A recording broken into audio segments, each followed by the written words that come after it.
Mr. Namiwa, welcome to the program. Thank you very much. Not too long ago, you made headlines. There were pictures and videos of you. Even the media wrote stories about you. You were severely beaten during protests. How are you now? I thank God. I'm okay. I'm up and running. This is why I had to walk into these studios for this interview. I thank God and I thank Malawians. They showed me love. I was overwhelmed. There were a lot of goodwill messages and prayers. So, in short, I can say I saw love from Malawians. What exactly happened during these protests? What do you remember? To begin with, I need to sincerely thank the journalists, especially National Publications Limited. They did Malawi a favor. They did Malawi a service.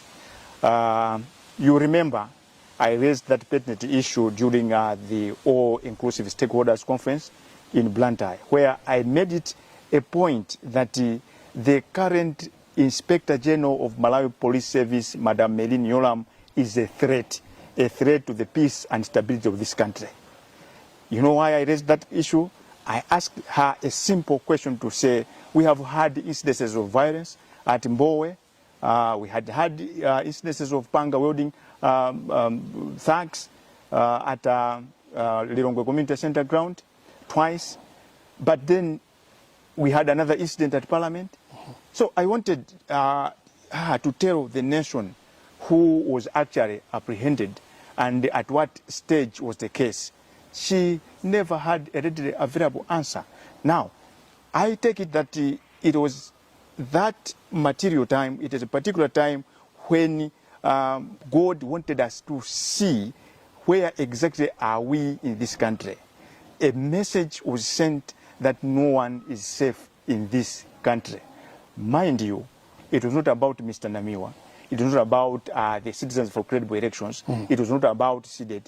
It was about Malawians.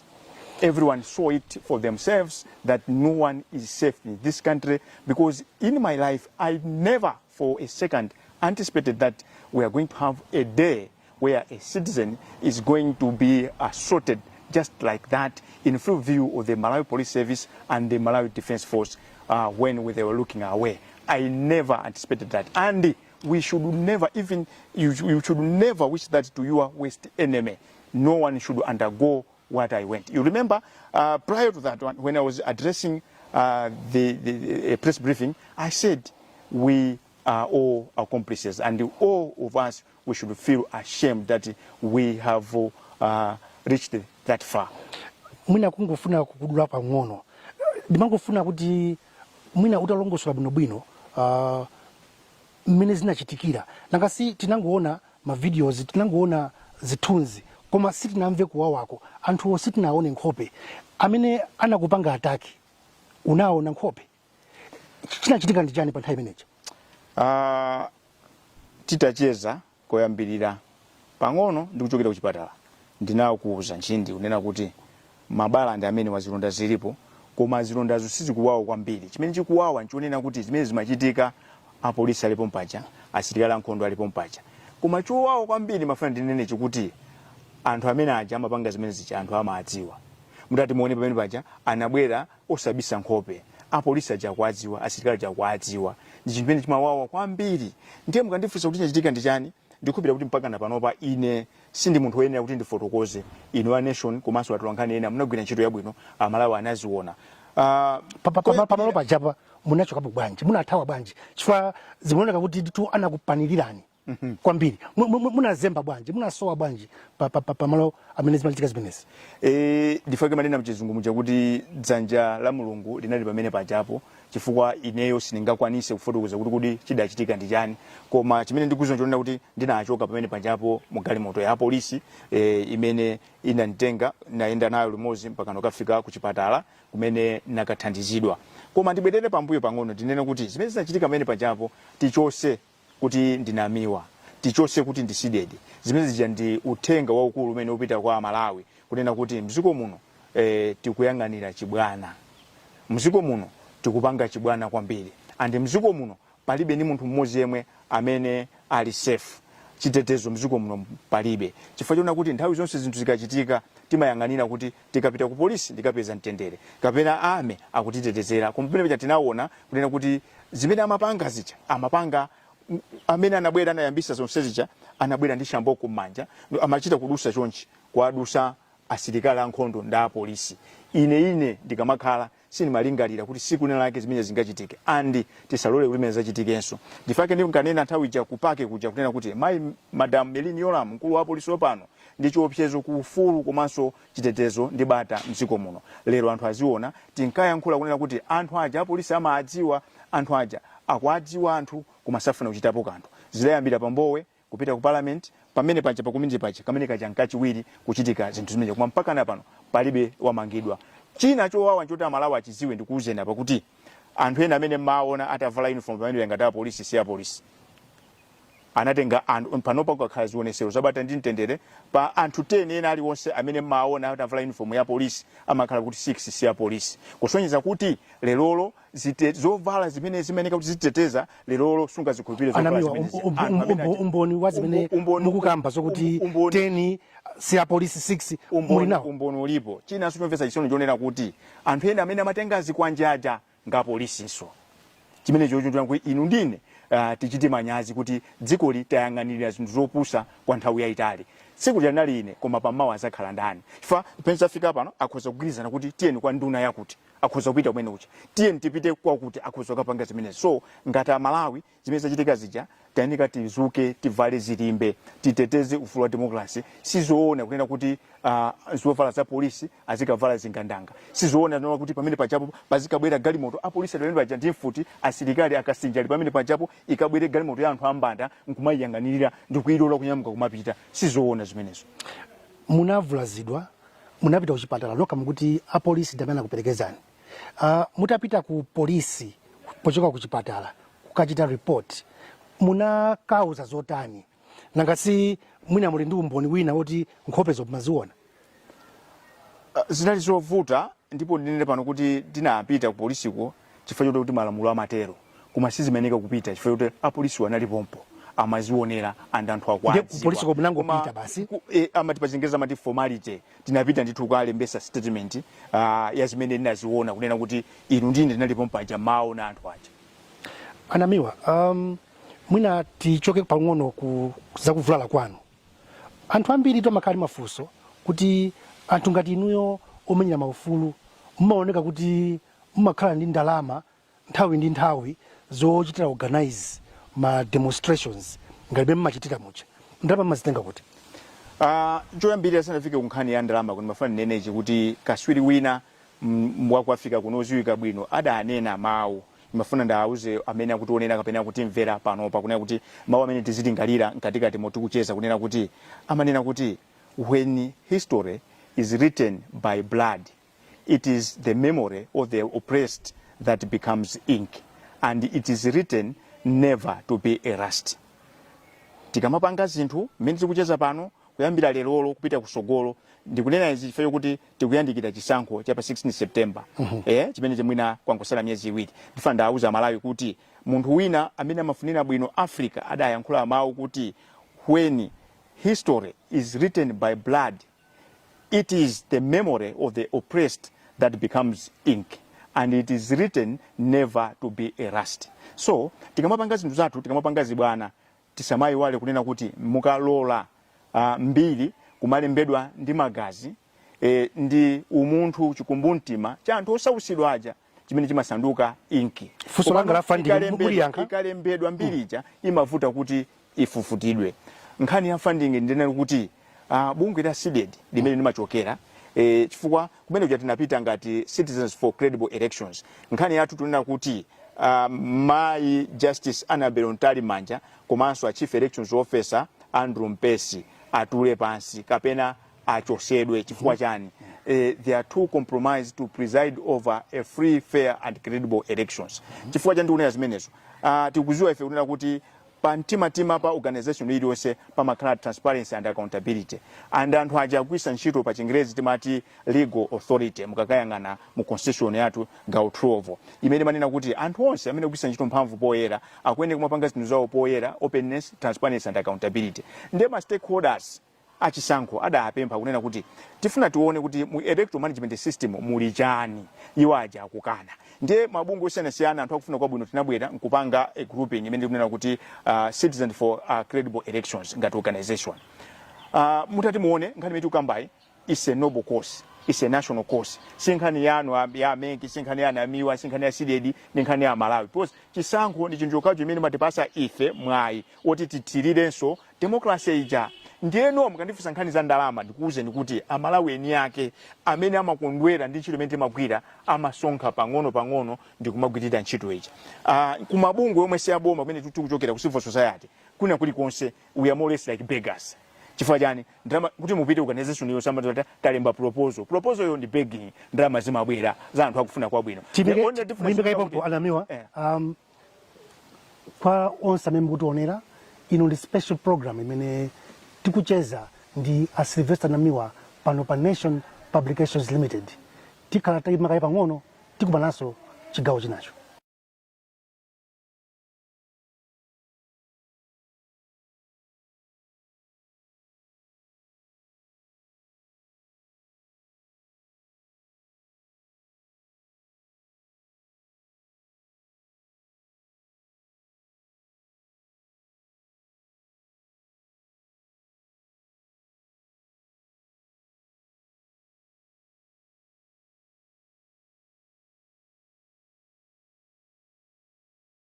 Takulandiraniso ni kuno ku Nation Publications Limited kumene tikucheza ndi Sylvester Namiwa.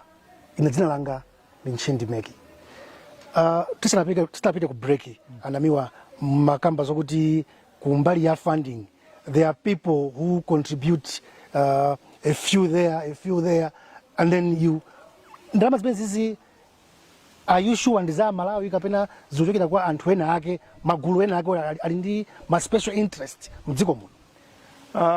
Ndakuuza kuti nda Malawi kufuna kwabwino fa mutati muyang'anisise ma issues amene timapanga tako amakhala kuti ndithu kunsiku akukhuza ndithu Malawi. Palibe issue imene mungatine kuti tinapanga issue iyi yokhuza special interest. So ainake wa Malawi yo ndi kuchikhulupiriro imene nawo mubungwe lawoli faine ndimanena kuti ndimangwa yankhulira ndimangwa atumikira ndiye amanena kuti pampanga amene zitili ndiponso ndalama zake zimakhala zomvetsa chisoni pang'ono amanena kuti pang'ono amazala thumba, ndipo ndikusimikizeni kuti Malawi ndi amene amatithandiza mukaona kuti tikupanga zinthu zimachokera kwa eni yake Malawi. Koma ndisindike apa kuti mwina tisayang'ane ku nkhani yaying'ono koma tisayang'ane kuti kodi ma issue amene timabweresawa kodi amapanga resonate, kodi ma issue amenewa amakhala amapanga reflect the real situation ya Malawi amene akumana nawo. Koma tikalimbana kuti ndalama zachoka uku tinamizana chifukwa kumene kuli ndalama anthu akukuziwa. Oh yes, where is the money? Kuli ndalama kukuziwa anthu abaiba trillion abaiba ndalama zimene mumaonanso kuti ife tipange press briefing ndimachita kutere penanso ndikunena pano tingongole ma media house mwina chifukwa chani anthawi zambiri ukakhala kuti uli mbali yoti ya oppressed zinthu zimavuta because sungumanga yankhulira anthu osauka ngonena kuti ukhale munthu olemera sizingatheke. Anthu amene ali ndalama mukwaziwa kumene kuli ndalama kumeneko. Komanso mwina nthawi zina anthu ngati amene kumayitana kumafunsa kuti inu ndalama zimmatenga kuti funso limene lifunika kwambiri mufunse Ntchindi ndiona kuti kodi awa azikwanje awa ndalama amazitenga kuti amapasa ndalama ndani. I was coming to that. Yes. We cannot speculate where these people are getting the money. I think at the right time, we will try to find ways of reaching out to them and talk to them. Which reminds me, these people, amene alopanga attack, nkhope zao, their faces were all over. You are saying the police haven't acted kufika lero. Inuyo ngati omenyera ufulu. Have you tried to make any follow-up? Kulondoloza kuti mwina chinenge chichitike nda chilungamo chioneke. Nangasi zinakuchitika inuyo amene muli one of the activists. Mwachitapo zotani kuti justice has to prevail. Ndili kuchipatala kunabwera mkulu wina amene kukhala ngati ndi wamkulu ku region kunja za zakafukufuku detectives ndinakukumbutsa kuti anthutu amene apanga zimene zija ndi omwe achana ndipanga abduct panali pa 26 July 2022 akanakhala kuti anthu amene anamangidwa fa umboni unalipo anthu ena champakanda anthu takafika galimoto pa filling station kukagula mafuta ma filling station angapo kunapita kunde amati ma trace marks anapeza okwanira ankhoma ndinafusa kuchipatala atabwera kuzandiona ndinawuza kuti akanakhala kuti apolisi munagwira ntchito yabwino bwezitu zilonda izi magazi awo asanakhesedwe pamene pacha nkhani ya abduction ndiyoona chifukwa ena makayikira kuti munangokonza nokha amene amadanirana MCP ndi Namiwa akanakhala kuti idakonza anachalira kuti adamange nawuza kuti munthu wake ndiwakuti maina nachulira anthu akwadziwa and anthu ena amene alipanga zimene zija adalipo mpajanso siku limenenso kuzapanga zimene fake ndinawuza ankhoma kunena kuti ankhoma akanakhala kuti munachita choyenerera izi sikatatani sitikanachitika now kuyankha funso lanu kuti anthu amene achankhope kuti kuzidziwa ife ndi a civil society ife si amerisha ndiyeno timalemekeza malamulo amanena kuti polisi ilipo kuonesesa kuti katundu ndi miyoyo ya Malawi zatetezeka ndi ntchito yawo, that is their mandate according to the constitution. Ndiyeno tikabwera ifeno kuti nkhani yatitenge kuti tikwadziwa zizatembenuka zizakangati kuti we are taking the law into our own hands. Ndifaki tinapita reluctant kwa hapa sasa kunena kuti nkhani ndi koma ndichenjeze pano kwa ukuyambirira sponsayo anthu akukuziwa. I think wapanga zinthu nthawi yayitali anthu akuyang'anira sikuti Malawi akhale chete. Ndimafunanso ndinene pano kuti ndanena kuti Malawi showed me love. Anthu amayimba mafoni mpaka napano kuimba abe mafoni from across the country. Anthu ambiri ankanena kuti bwanji tiyasaka anthu amene tibwezere nawo kuti ayi tikateri tisanduka banana republic. Dziko lathu no malamulo alipo. Nde ngati totalaza sichakwera ndi azinzawo asankha kuti tikhale lawlessness. Amene ataluze kwambiri ndiwo. Muna tsachira kwambiri maina. Ngasi umboni. No, is the one in charge. The back stops at Dr. Lazarus Chakwera. I mean, you sunga kambe chine chiyose nziko muno osachua Dr. Lazarus Chakwera. Because he is the one in charge. Is in fact the commander in chief of all armed forces in Malawi. So whatever happens, singakanike kwachula. Is the one amene tinamvotera kuti ukayangana. In fact, anatenga oath of office kunena kuti ndikapita mene ndikalemekeza constitution ndikatumikira Malawi without fear and favor. Now Mr. Meki, this conversation will be incomplete osachula kuti Dr. Lazarus Chakwera. Ndukuzana nalo. Yes. Mr. Namiwa, you are a family man. Following the beating, you sustained injuries, your life was in danger. Tinankro and Apolisi amanena kuti if they had not intervened, you could have been killed. Akubanja azibareanu akuti chani sakuti musiye kupanga zimenezi. Ndifake nanena kuti tikamacheza mu interview muno tizipanga reflect. Ndinayamba kunena kuti anthu ankaimba mafoni, anthu ankanena kuti bwanji tibwezere, bwanji tasaka, anthu amenena kuti hayi mziku malamulo alipo. Now tibwerere ku fusulano. Ndifake nanena mu Chingerezi muja kuti if history is written by blood, it is the memory of the oppressed that becomes ink, and it is written never to be erased. Nje amene akupanga zimenezo angosankha kuti kodi ndizoona ndi asankha njira imeneja kuti njamene tiende ndi imeneyo kubwerera ku nkhani ya ku family. Ndithokoze kwambiri Mulungu anandipasa anthu onena kuti amayima nane, anandipasa mkazi oti amayima nane through thick and thin, anandipasa achibale oti amayima nane, anandipasa makolo. In fact, God prepared me for this mission. I call it a calling. It's a calling because muziko mula 22 million. Komano kwasidwa spacing at manager, I don't take it for granted. Komano nima tokoza Amalawi wonse amene akufuna kwa bwino, amene amakhala nane, amene amatipempherera. Ndikaitenga kuti ndi calling ndiye za moyo wanga zimabwera pambuyo. Chifukwa moyo umene ndili nawo si wanga, ndi wa Mulungu. Siku la kufa ine sili kudziwika. Ndinene pano kuti siku Amalawi akumafa akumakayikidwa. Siku tonse makasukulira mademo. Lero ndinena pano Ameki kuti tifufuze. Timva kuti uko kwa mwalira wakuti uko kwa mwalira wakuti anthu ena MCP amamwalira, anthu ena aboma akumwalira. Sikuti akumwalira kuti akulimbana ndi boma atuya. Hayi. Kusoja kuti niyo simukuopa kumwalira. I'm not shaken. I stand strong as the Northern Star. I cannot be shaken.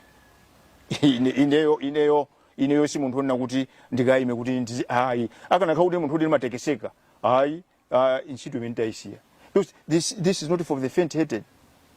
Indeed. So ndimangothokoza kuti family makhala nane and ndinawuza kunena kuti kaya ndizipanga za demonstrations kaya activism ndisiya siku nalake lizafika ndithu ndizakalowa manda anthu muzanyamuka muzapita ku mafisi temati kutani mukawoloka mafisi uja mukandiyika andinachita kupempha kuti muzandiyike kumbali palipenda pake palichulu nasankha malo amenewo chifukwa ine ndikupita kuti akamaza werenga mitimbira ya zisiru mtumbira wanga azudumpha ine I'm not stupid, I'm not a fool. So ndifake anthu akamapanga zawo zopepera ndimazisiya izi ndikumbutsa wina wakana anena kuti there are three forces that rule the world: stupidity, fear and greed.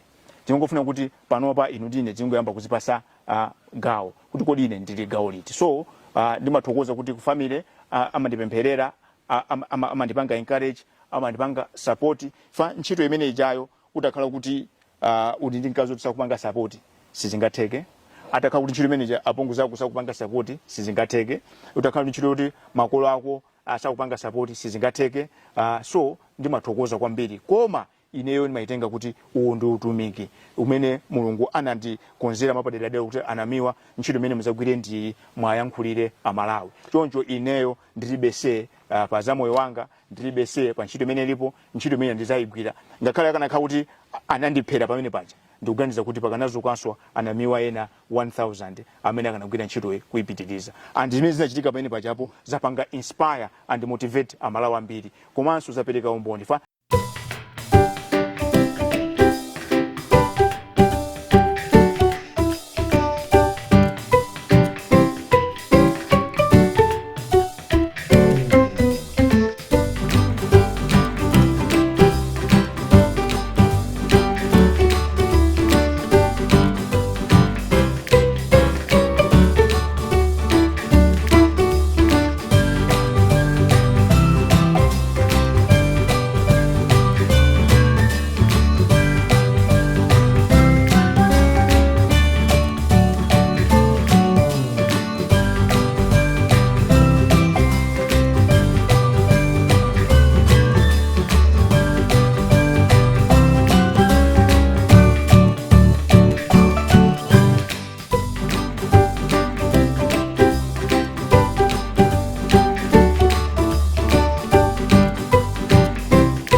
amazed with how you've expressed yourself pankhani yokuti simukuopa kuphedwa mukaphedwa lero olomuna kaphedwa tsiku limene lija Anamiwa ena 1000 akanadzuka komabe going forward we are already in the election year, just 2 months away before voting. Ngati mabungwe mapokoso amene mukupangawa, you're trying to do checks and balances. Chachikulu chimene mukufunisa kuti chichitike chisinthe tisanakavote ndi chani chifukwa kwangati kumene muli ndi nkhawa zambiri. Ndinene kuti chisankho ndi njira yokhayo imene mapereka mwayi kwa Amalawi kuti ayankhule ndi amayankhula pogwisa ntchito voti yawo zimachitika kamodzi pa zaka 5. Ndiye mukabwera ku section 12 constitution ya Malawi amanena kuti mphamvu ayina yake ndi Amalawi inu ndine kutero kuosana nkhatu zotheka bwezi tonse tili ku Apolisi bwezi tonse tili kusanjika koma zosatheka ndiye timabwera pamodzi kusonkhaniza mphamvu zathu. Ndiyeno chisankho chinja Malawi ndiye taona kunena kuti kula anthu ena afuna Amalawiwo asapasidwe danga loti ayankhule. They want to suppress the will of the people. Zimenezo situlola. We will not entertain any attempts to suppress the will of the people. Pofika pa 16 kufuna kwa Amalawi kuchitike ndipo kuonekere. Tifuna chisankho ngati cha 2020 chachibweza cha chisankho chona kuti akalengeza muja olira azingulira kuzungulira khonde okondwera azikondwera uko wina asanene kuti apa ayi zimene siti kuzifuna. Ndipo yambira mponena kuti mai Justice Anabelo Ntali Mmanja ndi Andrew Mpesa aziwe kuti zisankho zisizawo zisankho za Malawi. 2 takhala ndi macheya ambirimbiri takhala ndi masiwo ambirimbiri iwaja soyamba somaliza. Chinthu chachitatu nchonena kuti chisankho chimene panopa Meki imene tili nayo ilibe chikhulupiriro. Amalawi sakuyikhulupirira. Marizasi osiyana amasavi osiyana aonesa they have attested to that. Now chimene tikupanga ife nchona kuti tikwathandizira Mpesa ndi Ntali Mmanja kunena kuti anthu akhulupirire. Chifukwa chani chisankho tikaponya kuzafune kutuluke zosatira. Zosatira zafunika anthu azani azivomere. Nkhani tu si vote yoka chimene tikuyiwala apa tiziuzana ndiona kuti tikavota tifuna zosatirazo aliyesa zachitani azazivomereza chimene ndiye chisankho ndiye kuti tifike kumene koko tifuna tizikhulupirirana ndiye choyambira tikuti tifuna an independent auditor akaone mu electoral management system muli chani 1 2 zasi mathematics tinanena company kwina kuli kosi kumene apita anthu akuifufuza company inayambisa zipirikiti ku Mozambique inayambisa kuti kwina ili makoti osiyana izi zasi mathematics ma device zawo zisiyeni kumbali let's go manual tipange print voters rolls jato ose tizike hapo mukabwera mubwera ntchito kuyang'ana national ID yanu nkhope yanu ya Meki akupasani mukavote zimene tikufuna ife zimenezo ndiyeno pamene pa khota nyani nchira mponena kuti ife tikunena kuti tifuna independent auditor antali manja ndi ampesa kuti ayi akubisa chani ndiye mufuna achoke yes achoke because koma nakasani nthawi yochepa 2 months akachoka pabwera enaso kuti alibe experience yochita run zisankho kodi kuchoka ndi kuvomereza independent audit chokweka ndija chokweka ndi kupanga audit kuloko kubweza kuti achoke kunkonena kuti akukana zimene ife tutani tikufuna nkhani yoti tiyeni tiunike makinawo tikangounika muona Malawi au mmanja muona credibility chaibwera muona kuti trust cha imene panalibe ibwera anthu osayamba kwakhulupirira amalawi tu chimene amafuna amachiziwa koma amadana kuti wina azichuluka nzeru ndiye there are two things alole independent audit apo ayi they should go apo ndiye sitikusintha ndiyenso kundibwereze pa ino will not entertain any attempts to stifle the will of the people. Zisankho is about Malawi, and no one is big than Malawi. Tonse tilipansi. Now, these two, they are acting as if they are the law or they are above the law, which is not the case. Namiwa, panokuti khangati muli nkamwa mwawina aliyese ngati activist amene akudziwika bwino pamalawi panopa kungoti Sylvester Namiwa aliyese amudziwa kuti siwa CDEDI ucha siuyo amene anamenyedwa ucha taonapo tife ma activist mbuyomu okuti amachita zinthu dzikulu ma demonstrations machani koma imafika nthawi ina yake amazapasidwa mipando kena kumangona kuli zi tinene kuti Namiwa nawonso akuyang'anira akufuna kampando pena pake kuti zikangochitika nawonso apezeka ali kuembase kapena abisala pena pake akuja zonona ayi ine sidili jonjo ndikana kama maganizo amenewo ntasiya kale fa kumachitika tu zinthu kunsiku zambiri kwa basi ndanenekale kuti anthu ali ndalama zoseweresa mkhani ya maudindo yo ndithu kangapo konse ndikuuzidwa koma ndinanena kuti ndinagwira ntchito you approached ndinagwira ntchito you offered positions tisalowe kumene kuti sokoneza nkhani imene tabwera apa ndizina koma ndimafuna ndiyasimikizira Malawi kuti asunge video iyi asunge clip iyi asunge interview imene kunena kuti zikazapanga zimenezo azanena kuti unamuuza Ntchindi Meki wa nation kuti sikufuna mpando koma lero mpando ndo ndifuna ndisindike panopa maso muligwa kwa uza Malawi kuti ine mene ndili pano I will fight and drop an activist kulibe simulowa ayi kuntima kwanga kulibe koma pali nthawi yake Namiwa munagwirapo ntchito ngati press officer ku State House correct nthawi ya DPP correct ndiye enaso amaona kuti activism yanu mwina mwake ili ndi support ya chipani cha DPP talongosolani pali umodzi kapena nkhani yachi bwana kwambiri fa koyambirira nchonera kuti aliyese muno ndi Malawi nkhani zona kuti you are DPP you are MCP zimabwera secondary andi kuti chomvesa chisoni manyazi kwambiri anthu amene amalimbikira mukapeze tingonena pano pa mwachisanzo Moses Kunkuyo analipo tu MP wa DPP ku Plantain Catherine Gotani Hara anali ku DPP anachoka ku DPP kena kupita ku PP lero ndi speaker kuli ndani kuli anthu ambiri koma ine sinakhalepo tu munemba mwandiona ntafalapo makaka mungati usachithuzi ntafala makaka DPP now chimene nalakwa njonena kuti ndapita ukapanga save my country ndinapita ukatumikira ngati dziko ndifanira kuti pano pamuta ndifusafuso sindikukhumbiranso ndibe chikumbokhumbo chotiso ndikagwireso ntchito ene yonse in public office ayi koma anthu akumakamba we get carried away with nonsense and ku Malawi kuno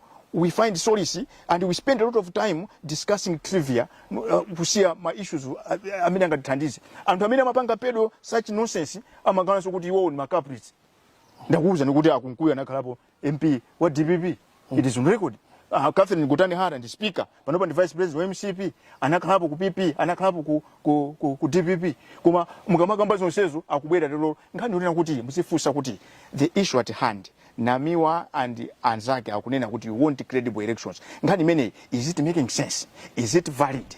These are the questions, these are the issues we should be discussing. Koma aliyense by nature every human being is a politician. Kumano nifaka manina kuti mainstream politics. You see, if you decide today kuti muchoke ku nation, sakanena kuti you have joined politics, you have joined mainstream politics. By virtue of being human beings, we are all politicians. Kuma zimene zimavuna njona kuti umangotenga kungosintha nokubwera pa front line. This is why I'm kuti mainstream. So kankhani kuti ndakubwera ku State House is neither here nor there. Anthu ambiri akwera kuchita ku State House. No one questions them. Koma nkhani imene pa nyasala ndi pano ndikuuzeni. People refuse to be held to account for their actions and failure to act. Now, in order to do that, in order for them to dupe that process, they will come up with labeling, name calling, kuteroko, mundu akasuwa chompezera chintu nangasi ayisira kuti andipheka ngapo konse, aliphera kuti kuloko mwezi uliwonse tumapita ku area 30 ukachongesa bero for the past 5 years. So ayesera kupanga ichi, ayesera kutera kulephera ndi amabwera anu kuti timpange discredit bwanji anali ku State House. Gentlemen.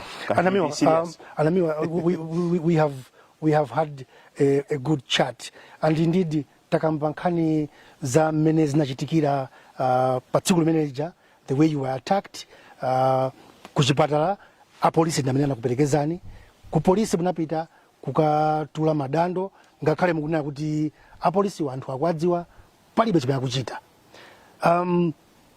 Pamene tikupita kumapeto kwa program imene iyi makamaka kwa anthu amene akuonera program imene iyi pano pa Nation Publications Limited, mungafune kuti uthenga weni waukulu umene angaugwire makamaka pa nthawi ino pamene tikulowera kuchisankho ukhale wotani? Ndina anena ku msonkhano wapaki kunena kuti kulibe store imene amagulisa bata ndi mtendere.